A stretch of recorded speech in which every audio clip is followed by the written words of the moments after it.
Assalamualaikum warahmatullahi wabarakatuh. Selamat pagi, selamat siang, dan selamat malam teman-teman semuanya. Perkenalkan, nama saya Ahmad Izzuddin. Asal saya dari Cucukan, Prambanan, Klaten. Kuliah saya di Sekolah Tinggi Agama Islam Muhammadiyah. Di sini saya akan mengajarkan Quran hadis yang berjudul Semangat Menuntut Ilmu. Para siswa, tentu kamu telah melihat di sekeliling tempat tinggalmu ada berbagai macam profesi yang digeluti oleh banyak orang. Ada yang menjadi seorang petani, pengusaha, pedagang, pegawai, dokter, atau bahkan pekerja buruh atau pekerja kasar lainnya. Tahukah kalian kenapa demikian? Yap, betul sekali. Berbagai profesi yang ada menandakan kedalaman ilmu, wawasan, dan pengetahuan yang dimiliki seseorang. Menjadi pekerja keras tidak perlu bersekolah tinggi, namun untuk menjadi seorang dokter misalnya, kita harus bersekolah bertahun-tahun, tidak lepas dari perjuangan keras dan tahan uji untuk meraihnya. Ini kalian akan belajar mengenai tentang Quran surat Al-Mujadilah ayat 11 dan Quran surat Ar-Rahman ayat 33 dan hadis-hadis yang mengenai tentang menuntut ilmu. Sebelum kita lanjut ke materinya, alangkah baiknya kita membacakan surat Al-Mujadilah ayat 11 dan surat Ar-Rahman ayat 33 beserta artinya.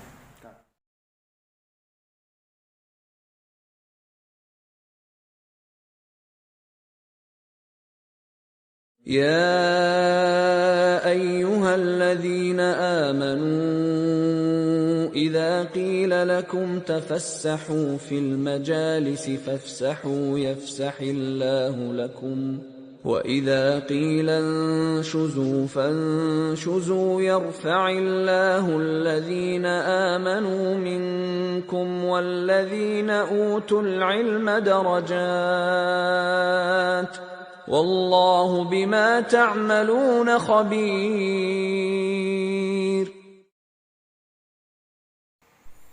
Hai orang-orang beriman, apabila dikatakan kepadamu, berlapang-lapanglah dalam majelis, maka lapangkanlah. Niscaya Allah akan memberi kelapangan untukmu. Dan apabila dikatakan, berdirilah kamu, maka berdirilah. Niscaya Allah akan meninggikan orang-orang yang beriman dan di antaramu dan orang-orang yang diberi ilmu pengetahuan beberapa derajat, dan Allah Maha mengetahui apa yang kamu kerjakan.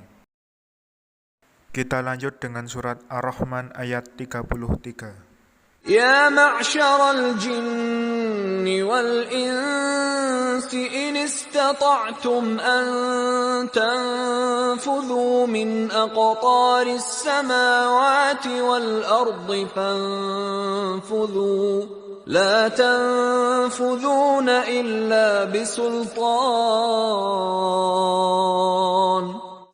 Artinya kita baca bersama-sama 1, 2, 3. Wahai golongan jin dan manusia, jika kamu sanggup menembus atau melintasi penjuru langit dan bumi, maka tembuslah. Kamu tidak akan mampu menembusnya kecuali dengan kekuatan dari Allah Subhanahu wa Ta'ala. Para siswa yang saya banggakan, orang berilmu tentunya berbeda dengan orang yang tidak berilmu. Dalam bahasa Arab, alim, orang yang berilmu, mempunyai lawan, yaitu jahil atau orang yang bodoh. Ali bin Abi Thalib telah menyampaikan bahwa orang yang ingin mencapai ilmu pengetahuan harus melakukan beberapa hal. Langkah pertama adalah cerdas. Allah Subhanahu wa Ta'ala sudah membekali manusia dengan kecerdasan. Bisa diartikan sebagai kemampuan atau profesi yang dimiliki seseorang, apabila terus diasah akan menghasilkan kemampuan yang luar biasa. Yang kedua, rakus atau tamak. Maksudnya di sini yaitu punya kemauan atau semangat untuk berusaha mencari ilmu pengetahuan. Jadi jangan berpuas diri ketika mendapatkan sesuatu yang dicapai. Semakin kamu tekun belajar, semakin dalam ilmu yang dimiliki.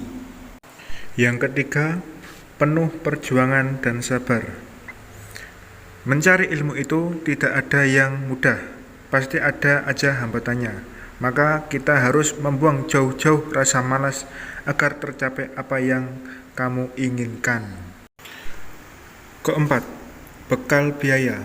Menuju pendidikan yang lebih tinggi pun harus ada biaya yang dikeluarkan agar tercapai sebuah impian yang ingin diwujudkan. Kelima, bersahabat dengan guru. Ketika siswa saling bersahabat dengan guru, maka terjalin komunikasi yang baik. Nah, gunakan komunikasi untuk menggali ilmu lebih dalam, sehingga banyak hal yang kamu dapat dari guru tersebut. Yang terakhir, yang keenam, waktu yang lama. Maksudnya, selesaikan pendidikan sampai tuntas. Imam Syafi'i pernah menyampaikan, barang siapa yang tidak pernah merasakan pahitnya belajar, meski sekejap, dia akan menelan hinanya kebodohan sepanjang hayatnya. Nah, teman-teman sekalian, tadi sudah baca ya surat Al-Mujadilah ayat 11.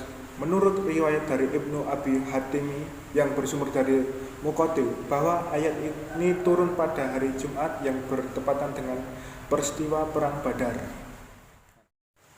Pada saat Perang Badar berkecamuk dan penuh sesak, orang-orang tidak memberi tempat duduk kepada mereka yang datang, sehingga mereka terpaksa berdiri.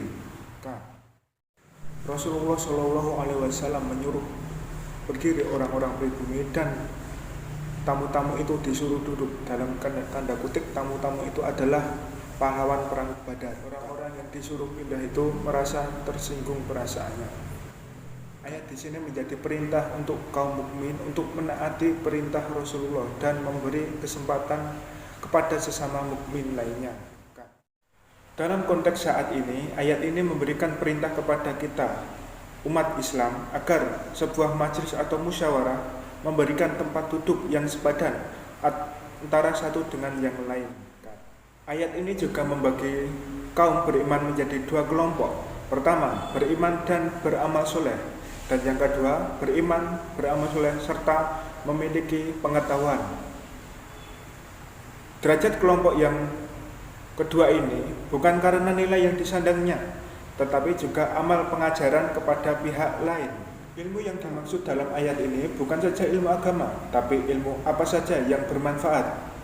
Ilmu yang membahas kemanfaatan bagi manusia berarti telah meninggikan derajat yang mengajarnya. Pada akhirnya, Quran Surat Al-Mujadalah ayat 11 ini, Allah menyatakan bahwa Dia mengetahui semua yang kita kerjakan.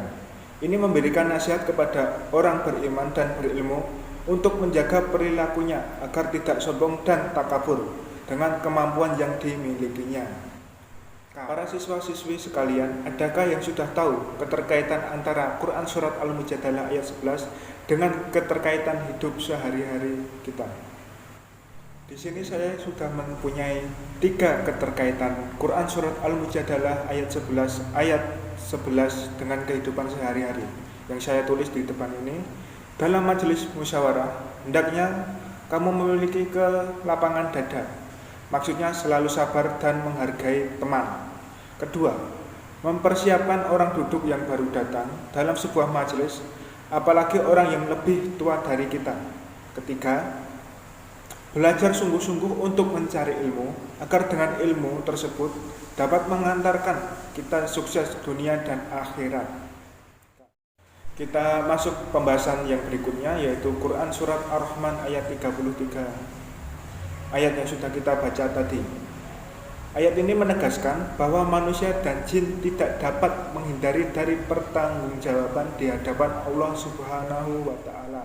Lebih tepatnya, ayat ini merupakan peringatan dan tantangan bagi mereka yang bermaksud menghindar dari tanggung jawab di hari kemudian itu.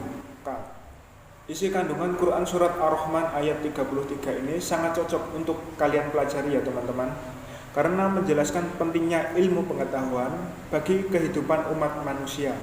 Dari Anas ibnu Malik radhiyallahu anhu, ia berkata, Rasulullah Shallallahu alaihi wasallam bersabda, menuntut ilmu adalah kewajiban setiap orang Islam.